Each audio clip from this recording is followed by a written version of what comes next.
Notre invité politique ce matin, c'est Frédéric Pechnard. Bonjour. Bonjour. Merci beaucoup d'être avec nous, vice-président de la région Île-de-France, ancien directeur général de la police nationale.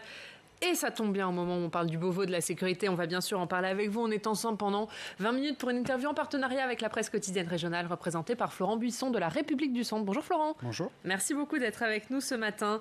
On commence par la crise sanitaire, Frédéric Pechnard, et le gouvernement qui temporise avant de prendre la décision d'un reconfinement ou du moins de l'annoncer. On ne sait pas. Vous voyez, j'imagine comme nous, ces manifestations parfois violentes, notamment aux Pays-Bas, avec des protestations contre les mesures de restrictions. Est-ce que vous pensez que ce type d'événement peut arriver en France ? Est-ce que vous pensez qu'il y aura une acceptabilité des Français sur ce troisième reconfinement s'il arrive ? D'abord, ce qu'on peut dire, c'est que les Français ont quand même très bien réagi face à cette pandémie, puisque finalement, ça fait maintenant pratiquement un an qu'on est extrêmement contraint dans nos activités à la fois personnelles et professionnelles.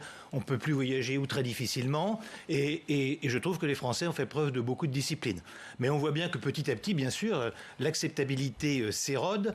Et il n'est pas du tout impossible qu'on ait des scènes, s'il y avait un nouveau confinement, qu'on voit des scènes en France comme celles qu'on peut voir ailleurs. D'autant plus que finalement, on avait mis beaucoup d'espoir dans le vaccin et on voit bien que cet espoir, il s'amenuise, en tout cas, il s'éloigne. Est-ce que ce reconfinement, vous le souhaitez, vous le craignez ? Vous dites on n'a pas d'autre solution, vous dites il faut tout faire pour l'éviter ? Vous savez, je ne suis pas du tout un spécialiste des épidémies et j'ai tendance à me conduire de façon raisonnable, j'ai envie de dire comme un bon Français. Donc à partir du moment où vous voyez bien les conséquences les autorités économiques, à la humaines, fois sanitaires et politiques prennent des décisions, j'ai toujours tendance à croire qu'elles sont bonnes. Bon, ce qu'il faut éviter quand même, c'est cette impression un jour oui, un jour non, un jour j'y vais, un jour j'y vais pas. Je crois qu'on a besoin d'un cap.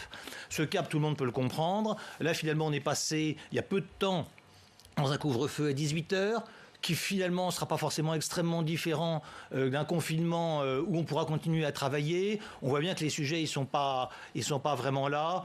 Je crois qu'il faut surtout arrêter de faire des allers-retours permanents, même si j'ai bien compris qu'il fallait s'adapter à l'épidémie. Donc il faut tracer un cap sur plusieurs semaines, plusieurs mois pour vous ? Oui, je crois qu'on a besoin de ça. Jusqu'à quand ? Jusqu'à l'été ?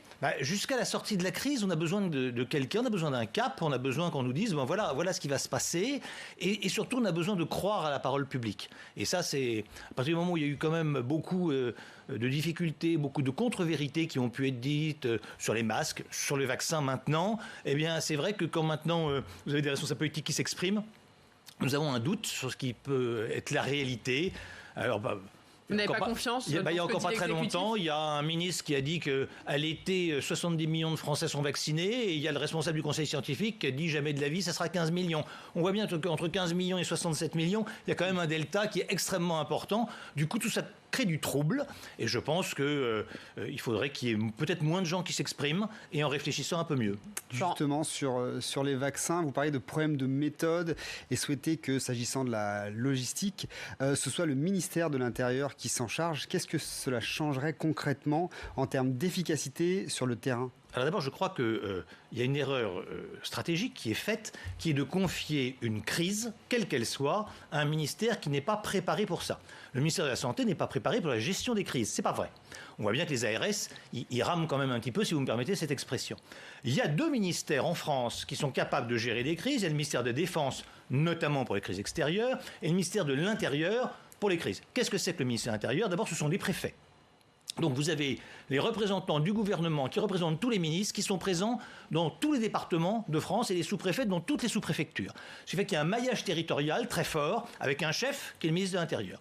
Et puis sous les ordres des préfets, vous avez la police, la gendarmerie, les pompiers. C'est-à-dire les moyens à la fois humains et techniques de faire de la logistique. Parce que finalement, cette crise, c'est une crise sanitaire, on l'a bien compris. Mais par exemple pour les vaccinations ou pour les masques, ce n'est pas un problème sanitaire. On n'a pas besoin pour acheminer les vaccins ou pour acheter des masques, on n'a pas besoin d'avoir un médecin ou un conseiller scientifique.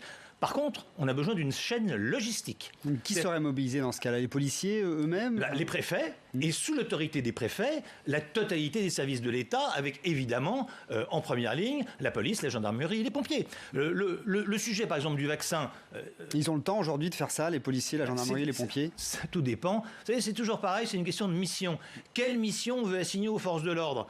Si on considère que la crise sanitaire, c'est la priorité, ce que je pense aujourd'hui, malheureusement, cette crise, elle masque la crise économique, la crise sociale, la crise sécuritaire que nous verrons après. Mais pour l'instant, il faut faire les choses comme elles viennent, dans l'ordre où elles viennent. Pour l'instant, la crise sanitaire, c'est la priorité. Alors oui, je pense qu'il faut affecter le maximum de gens. Le sujet, c'est pas de créer le vaccin, il existe. C'est pas de le fabriquer, malheureusement, c'est pas nous, Français, qui le fabriquons. Donc c'est comment on fait, d'abord pour en avoir plus. Ça, c'est un problème qui est diplomatique et politique, incontestablement. On voit bien que on n'en a pas assez, on n'a pas tout ce qu'on voulait, visiblement, alors qu'il y a d'autres pays qui s'en sont mieux tirés que nous. Et puis, ensuite, une fois qu'on a les vaccins, le sujet, c'est de les prendre à la sortie de l'usine qui les fabrique et de les emmener jusqu'au centre de vaccination pour qu'il y ait un médecin qui le mette dans le bras des gens. On voit bien que ce n'est qu'un problème logistique.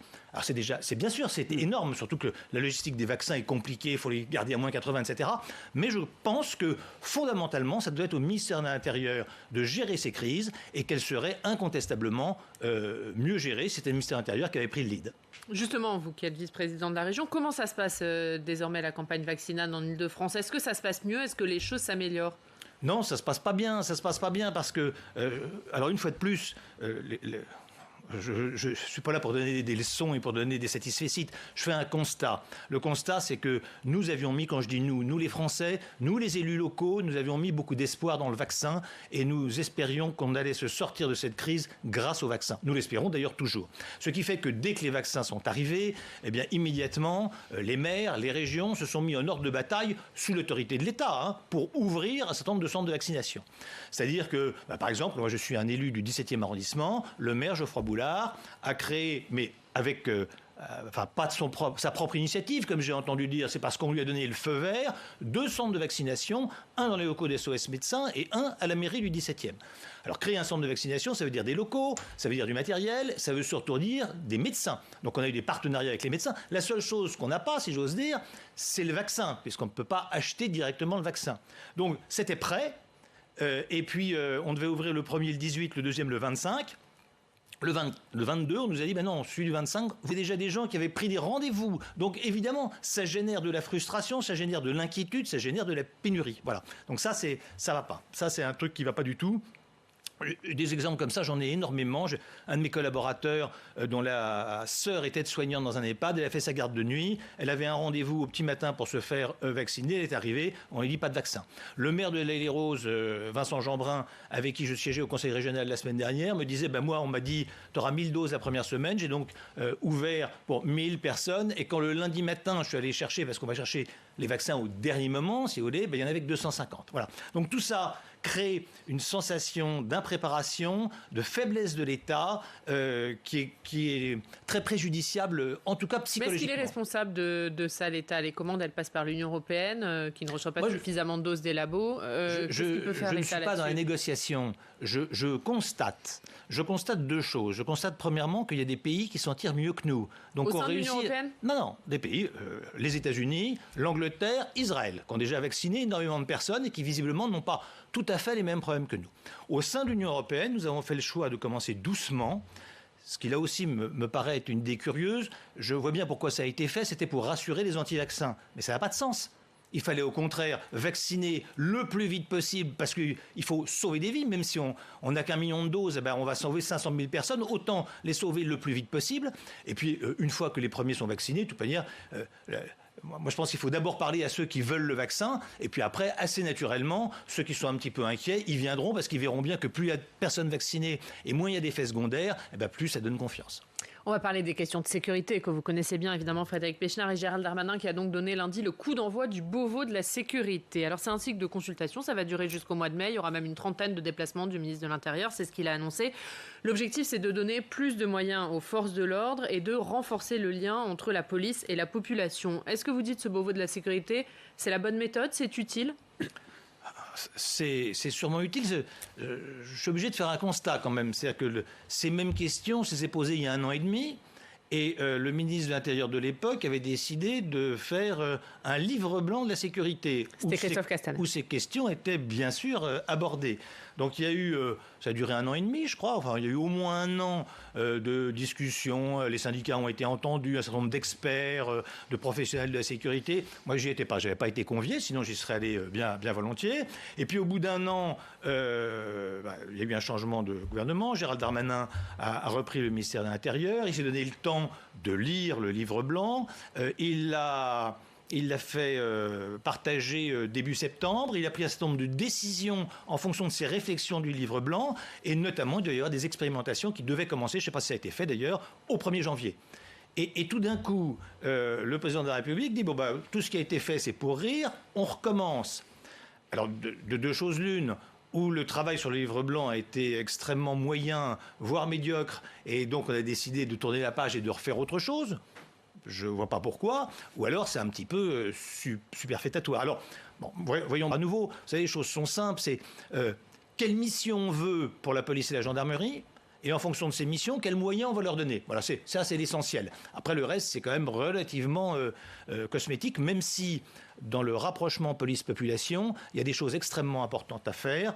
Moi, je vois 2 axes, si vous me permettez rapidement. Le premier axe, c'est la communication. Je trouve que la police communique mal. J'ai été 30 ans dans la police. J'ai toujours trouvé que la police... Même quand vous la dirigiez, elle communiquait mal. Oui. J'ai pourtant fait ce que je pouvais pour mieux communiquer, mais j'ai trouvé qu'on a toujours du mal. Les policiers estiment que, fondamentalement, parce qu'on est comme ça, parce que la loi aussi est comme ça, nous pousse à ça dans les écoles de police, c'est que la communication ne fait pas partie de notre métier. Or oui, elle fait partie de notre métier. On voit bien qu'il faut qu'on communique plus, qu'on communique mieux, systématiquement sur tout. Ça, je crois que ça renforcera... Est-ce que c'est pas aussi la méfiance qu'ont une certaine partie de la population envers la police qui crée aussi cette lacune Non, je crois que la défiance, elle existe dans une partie de la population. Mais vous savez, c'est ce que je dis toujours. Moi, je suis rentré dans la police en 1981.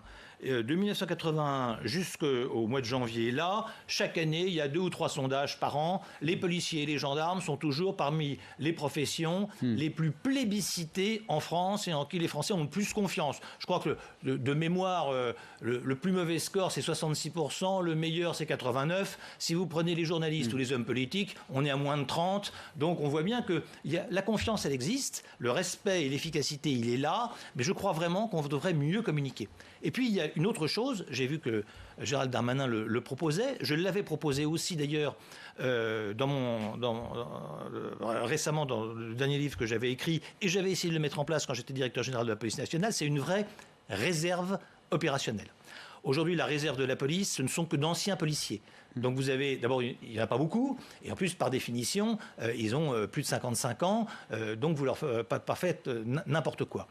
Et j'ai vu la réserve de l'armée française, où vous avez des jeunes Français qui s'engagent, qui sont formés, qui donnent de leur temps, qui sont rémunérés un petit peu, bien sûr, en contrepartie, mais qui font finalement l'honneur de l'armée française. Et ça rapproche très clairement la police de la population. Oui, et je voudrais qu'on ait exactement la même chose pour la police. Vous savez, je donne des cours à Sciences Po.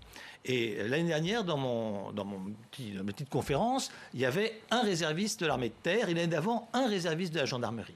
Eh bien, cette personne est un vecteur d'influence. C'est-à-dire qu'auprès de ses petits camarades, il dit c'est très bien, voilà ce que je fais, il en parle, ça plaît, ça intéresse, est-ce que c'est pas dans d'autres milieux que celui de Sciences Po, par exemple, qu'il faut aller chercher les... Mais bien sûr, il faut chercher des jeunes, je pense. Il faut chercher des jeunes qui sont, pour certains, en échec scolaire. Ça peut leur donner une possibilité, d'ailleurs, une envie de rentrer dans la police. Vous savez, l'ascenseur social, il existe très fortement dans la police, puisque vous pouvez commencer adjoint de sécurité sans le bac, sans rien en échec scolaire, et finir commissaire divisionnaire. Enfin, des exemples, il y en a énormément comme ça. Donc, si on axait sur une meilleure communication, d'une part, et sur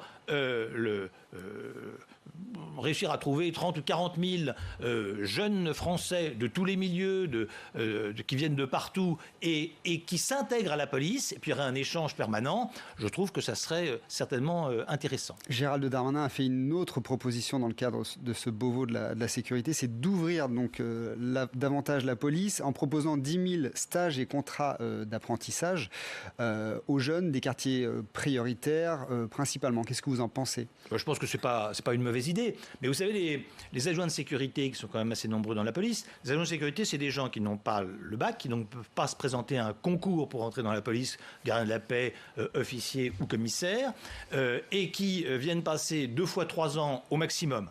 Donc ils peuvent passer 6 ans à faire à peu près le même travail que les gardiens de la paix, et ils ont des facilités, des possibilités de passer un concours interne sans le diplôme pour devenir gardien de la paix. La moitié des gardiens de la paix aujourd'hui proviennent des adjoints de sécurité. Quant aux autres adjoints de sécurité, ceux qui ne réussissent pas le concours, eh bien, comme ils ont une expérience de la sécurité, ils peuvent aller faire de la sécurité dans le privé, intégrer une police municipale, etc. etc. Et là, on va quand même chercher des gens qui sont en échec, dont un certain nombre sont dans les quartiers, et ça nous permet d'avoir...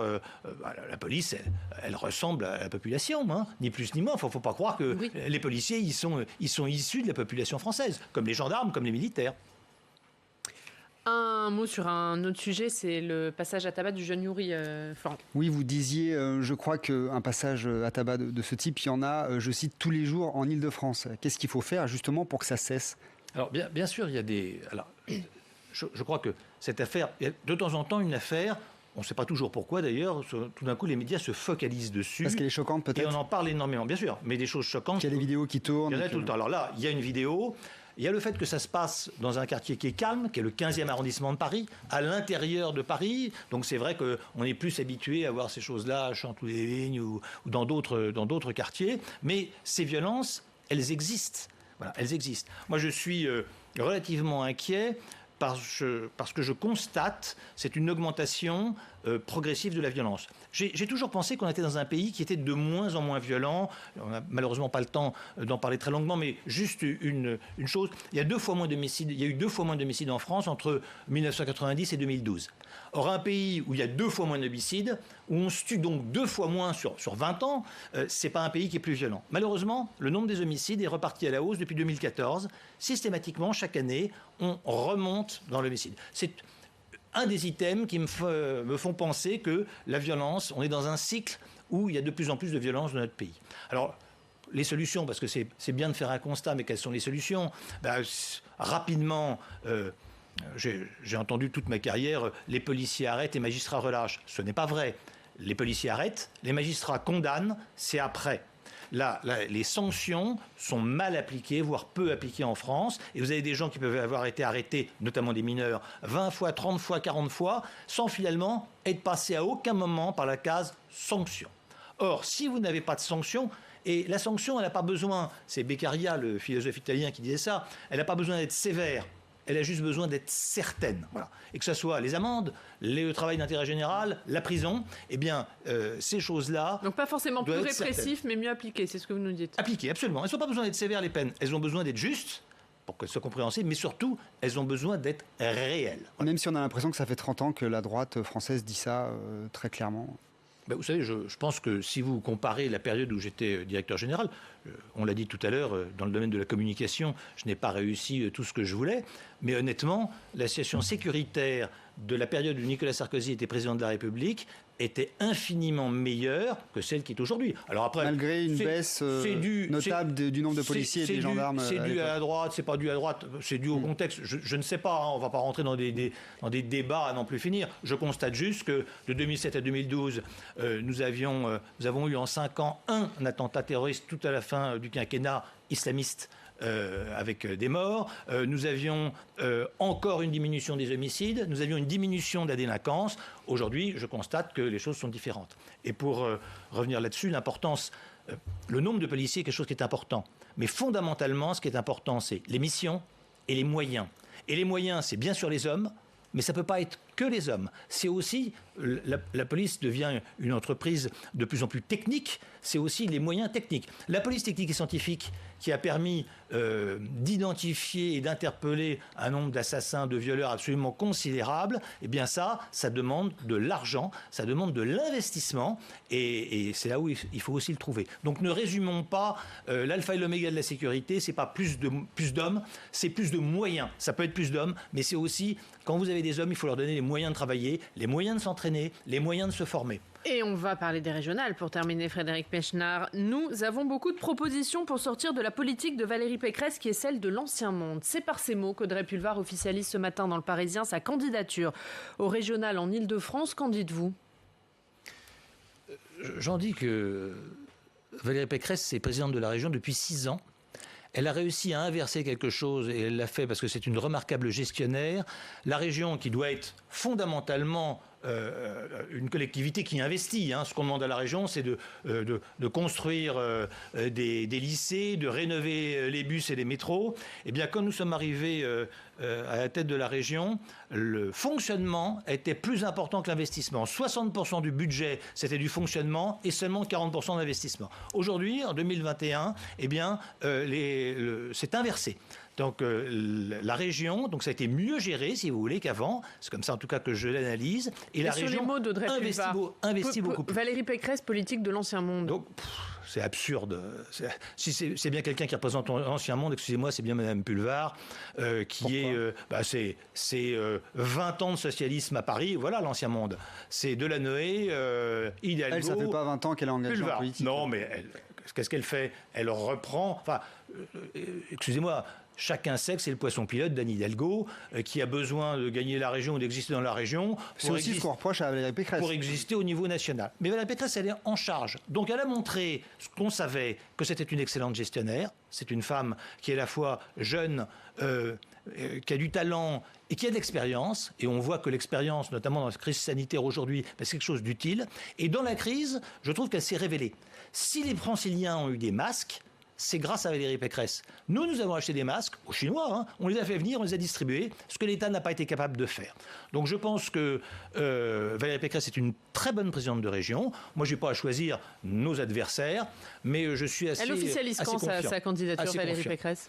D'abord, on va attendre de savoir quand il y a des élections régionales. Alors, pour l'instant... Vous doutez de la date de juin ? Le Sénat a voté juin hier. Vous doutez de cette date ? Il faut les maintenir en juin ? Oui, il faut les maintenir en juin. J'espère que ce sera en juin. Je comprends qu'on les ait décalés en mars, mais ne rajoutons pas à la crise sanitaire une crise politique.